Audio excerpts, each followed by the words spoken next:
Did you know that the Catholic Church has guidance on the use of vaccines that were made using aborted fetal tissue?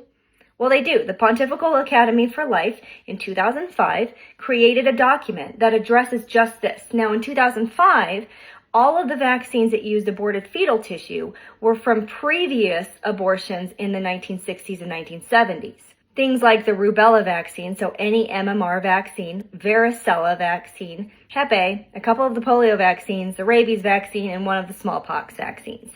The document clearly states that abortion is gravely immoral, and vaccines that were created using aborted fetal tissue present a serious moral problem. Now, the Academy concluded that if there is a serious health risk for you or the population, then it may be acceptable to receive these vaccines if there is no alternative available. Catholics may use these vaccines because their connection to the original abortion is very remote.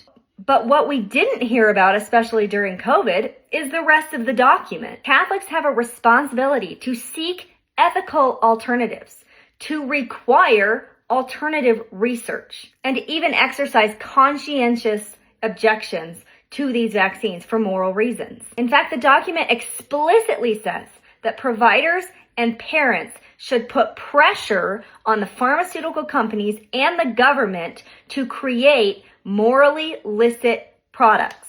In 2020, the Vatican affirmed that the COVID vaccine was an acceptable option for some Catholics because there was no better alternative. It didn't constitute approval of abortion, and it could be morally acceptable under specific circumstances. However, we are to encourage more ethical practices. Here's my opinion outside of the Catholic Church document. When we put pressure on government and pharmaceutical entities saying that we as Catholics will not be getting these vaccines because of the connection with abortion, and then we roll up our sleeves, that teaches them nothing. You can't fight by giving in. And we let the fear of COVID take over all of our decisions. So previously, we had these abortions that happened 40 or 50 years ago, and we said we can't help what happened before, but we can help what happens now. And when you just roll up your sleeve out of fear, that puts pressure on no one.